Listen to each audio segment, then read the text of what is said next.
কোন নারীদের সন্তান হয় না আর কোন গয়না পরলে অকাল মৃত্যু হয়। একদিন ভগবান শিব আর মা পার্বতী কৈলাস পর্বতে বসেছিলেন। তখন মা পার্বতী ভগবান শিবকে বললেন, হে প্রভু, আমার মনে দুটি প্রশ্ন রয়েছে যা আমার অন্তর্মনকে খুবই যন্ত্রণা দিচ্ছে। দয়া করে আপনি আমার এই দুটি প্রশ্নের উত্তর দিন আর আমার অন্তর্মনকে সন্তুষ্ট করুন। ভগবান শিব বললেন, হে পার্বতী, বলো তোমার মনে কী প্রশ্ন রয়েছে যা তোমার অন্তর্মনকে ব্যাকুল করে তুলেছে। তখন মা পার্বতী বললেন, হে প্রভু, আমার প্রথম প্রশ্ন হলো কোন নারীদের কপালে সন্তান সুখ নেই, আর আমার দ্বিতীয় প্রশ্ন হলো এমন কী গহনা যা ধারণ করলে পুরুষ হোক বা স্ত্রী দুজনেরই অকাল মৃত্যু হয়। ভগবান শিব বললেন, হে পার্বতী, নিজেই নিজের কর্মফল ভোগ করার জন্যই মৃত্যুলোকে জীব জন্ম নেয়। ভগবান শিব বললেন, হে পার্বতী, আজ আমি তোমাকে এমন এক গল্প শোনাবো যা থেকে তুমি এই দুটি প্রশ্নের উত্তর পেয়ে যাবে। মন দিয়ে শোনো। ভগবান শিব বললেন, হে পার্বতী, এক গ্রামে খুবই দরিদ্র একজন কৃষক বাস করতেন। তার সাথে তার স্ত্রীও থাকতেন। ওই কৃষক খুবই শান্ত স্বভাবের, কিন্তু ওই কৃষকের স্ত্রী খুবই লোভী এবং দুষ্ট স্বভাবের ছিল, যে কারণে তার স্ত্রী তাকে দিনরাত জ্বালাতন করত। বলতো, যাও কিছু উপার্জন করে নিয়ে এসো, আর আমাদের এখনও পর্যন্ত কোনো সন্তান হয়নি, এসব দোষ তোমার। ওই কৃষকের কোনো সন্তান ছিল না। কৃষকের স্ত্রী যখন অন্যের সন্তানদের দেখত তখন সে খুবই হিংসা করত। যখন কোনো প্রতিবেশী ওই মহিলার কোলে তাদের বাচ্চাকে দিত তখন সে ওই বাচ্চাটিকে চিমটি কাটত, যার কারণে বাচ্চাটি কাঁদতে লাগতো, আর তখনই সে তার বাচ্চাকে তার কোল থেকে নিয়ে নিত। যখনই কোনো বাচ্চাকে কিছু খেতে দেখত তখনই সে বাচ্চার মুখ থেকে খাবার ছিনিয়ে নিত। এছাড়াও যখন কোনো বাচ্চা তার ঘরে আসতো তখন সে তাকে ভালো না বেসে তাকে তাড়িয়ে দিত। ভগবান শিব বললেন, হে পার্বতী, ওই নারী এমন স্বভাবের ছিলেন যে অন্যের সন্তানকে কখনো কোলে নিতেন না আর কখনো ভালোও বাসতেন না। ওই কৃষক তার স্ত্রীর জ্বালা যন্ত্রণায় খুবই বিরক্ত হয়ে পড়ে। কৃষক দিন রাত মাঠে ঘাটে কাজ করতেন, কিন্তু তবুও তার স্ত্রী ভাবতেন আমরা যেন এক নিমিষেই ধনী হয়ে যাই, আর আমরা বিশ্বের সম্পত্তি আর সুখ দুটোই একসাথেই চাই। কৃষক তার স্ত্রীকে বারবার করে বোঝাতেন আমরা পরিশ্রমের মাধ্যমেই সুখী হতে পারবো, তাছাড়া আমরা কোনোদিনও সুখী হতে পারবো না। কিন্তু স্ত্রী লোভে অন্ধ হওয়ায় ওই সব কথা বুঝতে পারে না। ভগবান শিব বললেন, কৃষক তার স্ত্রীর জ্বালায় খুবই অসহায় হয়ে পড়ে।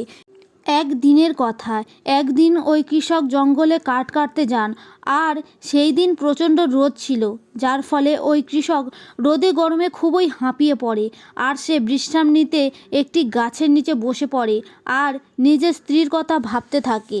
ভাবতে ভাবতে কখন যে সন্ধ্যা হয়ে গেল কৃষক তা বুঝতে পারল না। এরই মধ্যে এক সাধু বাবা জঙ্গলের পথ দিয়ে হেঁটে যাচ্ছিলেন, আর তখন সে কৃষককে দেখতে পান। কৃষককে দেখে সাধু বাবা বুঝতে পারলেন ওই কৃষক কোনো সমস্যায় রয়েছেন। সাধু বাবা তার কাছে আসেন আর ওই গরিব কৃষককে সমস্যার ব্যাপারে জানতে চাইলেন।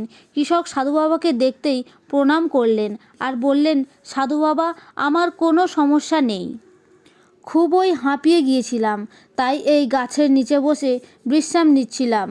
আপনার মনে হয়েছে যে আমি চিন্তিত রয়েছি, কিন্তু সাধু বাবা সব বুঝে গিয়েছিলেন। তিনি বললেন, কখনোই না, নিশ্চয়ই তুমি কোনো সমস্যা নিয়ে দুঃখী আছো। তুমি আমাকে বলো, যদি আমি তোমার কোনো উপকার করতে পারি আর তোমার সমস্যা থেকে দূর করতে পারি। প্রথমে ওই কৃষক বারবার করে বললেন তেমন কিছু হয়নি, কিন্তু সাধু বাবা বারবার জানতে চাইলেন। ওই কৃষক তার স্ত্রীর ব্যাপারে সব কিছুই সাধু বাবাকে বলে দেন। তখন সাধু বাবা বলে, ব্যাস এই কথা, তুমি গরিব আর তোমাদের কোনো সন্তান নেই, এই কারণেই তুমি দুঃখী হয়ে পড়েছ। সেই জন্য আমি তোমাকে এমন এক বাটি দেব যাতে রাত্রিবেলা যদি তুমি এই বাটিতে কিছু চেয়ে বাটিটিকে ঢেকে রেখে ঘুমিয়ে পড়ো তাহলে সকালবেলা তোমার সেই চাওয়া পূর্ণ হবে। কিন্তু মনে রাখবে, প্রতি রাতে তুমি শুধুমাত্র একটি করে জিনিস চাইবে। একের বেশি কিছু চাইলে তুমি যা যা প্রাপ্ত করেছিলে তা সব কিছুই অদৃশ্য হয়ে যাবে। আর এই বাটি গরম হয়ে জ্বলে যাবে, যার ফলে তোমাদের বিপদও হতে পারে। সাধু বাবার কথা শুনে ওই কৃষক খুবই খুশি হয়ে যান আর তার মনে ভাবতে লাগেন, এখন আমাদের সব কিছুই ধীরে ধীরে পাল্টে যাবে আর আমরা গরিব থেকে ধনী হয়ে যাব। আমার স্ত্রী খুবই খুশি হবে আর আমাদের খুবই শীঘ্রই সন্তান লাভ হবে, কারণ সাধু বাবা আমাকে যা উপায় বলেছেন আমি তা মেনে চলব। এই ভেবে কৃষক সাধু বাবাকে ধন্যবাদ জানিয়ে সে খুব খুশি মনে বাড়ি ফিরে এলেন। বাড়িতে এসে সে তার স্ত্রীকে ওই বাটির ব্যাপারে সব কিছুই বললেন। প্রথমে তো তার স্ত্রী কিছুই বিশ্বাস করছিল না। কৃষক বোঝানোর পর তার স্ত্রী বিশ্বাস করলেন। এরপর দুই স্বামী ও স্ত্রী রাত হবার অপেক্ষায় বসে রইলেন। যখন রাত হলো তখন কৃষক ও তার স্ত্রী বাটিতে সোনার পয়সা চেয়ে বাটিটিকে ঢেকে রেখে ঘুমিয়ে পড়ে। আর সকালবেলা তারা উঠে দেখে বাটি ভর্তি সোনার পয়সা, যা দেখে কৃষক ও তার স্ত্রী খুবই খুশি হন। তাদের আনন্দের আর সীমা রইল না, কারণ সাধু বাবা যেমন বলেছিলেন ঠিক তেমনই হয়েছে। কৃষকের স্ত্রী বাটি ভর্তি সোনার পয়সা দেখে তার লোভ আরও বেড়ে যায়।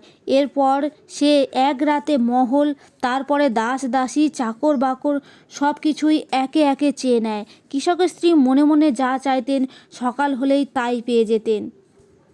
এইভাবে কৃষক ও তার স্ত্রী গরিব থেকে খুবই ধনী হয়ে যায়, কিন্তু তার মনের ভেতরে লোভ দিন দিন বেড়েই যাচ্ছিল। কৃষক তাকে অনেক বোঝাতেন, এত সুখ সম্পত্তি আমাদের জন্য অনেক, কিন্তু কৃষকের স্ত্রী কিছুতেই মানতেন না। এর মধ্যে একদিন ওই কৃষক দরকারি কোনো কাজে বাড়ি থেকে বাইরে যান আর রাতে বাড়ি ফিরলেন না। তখন ওই কৃষকের স্ত্রী বাটি থেকে একসাথে অনেক কিছু জিনিস চেয়ে নেয়। এরপরে যা হলো, সকালবেলা সাধু বাবার কথা মতো তারা এতদিনে যা যা প্রাপ্ত করেছিল তা সব কিছুই অদৃশ্য হয়ে যায় আর ওই বাটিতে আগুন লেগে যায়, যার ফলে তার স্ত্রীর মৃত্যু হয়। এরপর ওই কৃষক আবার সেই ভাঙাচোরা কুঁড়ে ঘরে এসে পৌঁছালেন। কৃষক যখন বাড়িতে আসলেন তখন তার বুঝতে এতটুকু দেরি হয়নি কোন কারণে তার স্ত্রীর মৃত্যু হয়েছে। এখন পস্তানো ছাড়া তার কাছে আর কোনোই কিছুই বেঁচে রইল না। যেমন বলা হয় লোভে পাপ আর পাপে মৃত্যু, তেমন বলা হয় তার স্ত্রীর মনে ধন সম্পত্তি ছাড়া আর কিছুই করার ইচ্ছা কখনোই হয়নি। সে কখনোই সন্তান প্রাপ্তির জন্য, যেমন সাধু বাবা বলেছিল, অন্যের সন্তানকে ভালোবাসবে, তাদের আদর করবে, তাদের কোলে নেবে, তাকে নিজের সন্তানের মতো মনে করবে, কিন্তু এসব করার তার কাছে সময় বা কোথায়। কৃষক সব কিছুই বুঝতে পেরে যান, কিন্তু মানুষ দ্রুত এসব বোঝে না। মানুষ তখনই বুঝতে পারে যখন তার সব কিছু শেষ হয়ে যায়, তখন তার কাছে পস্তানো ছাড়া আর কিছুই বাঁচে না। ভগবান শিব এই গল্পটি বলার পর মা পার্বতীকে বললেন, দেখো পার্বতী, তোমার প্রথম প্রশ্ন ছিল কোন স্ত্রী বা পুরুষের কপালে সন্তান সুখ থাকে না। তাহলে শোনো, যেই স্ত্রী বা পুরুষ অন্যের সন্তানকে দেখে হিংসা করে, অন্যের সন্তানের জন্য যার মনে একটুও মায়া মমতা নেই, অন্যের সন্তানকে যে কখনো কোলে নেয় না, এমন স্ত্রী বা পুরুষ দুজনেরই ভাগ্যে সন্তান সুখ থাকে না। আর তোমার দ্বিতীয় প্রশ্ন ছিল কোন গহনা ধারণ করলে অকাল মৃত্যু হয়। তাহলে শোনো, লোভরূপী গহনা ধারণ করলে স্ত্রী হোক বা পুরুষ, সে যেই হোক না কেন, তার মৃত্যু নিশ্চিত।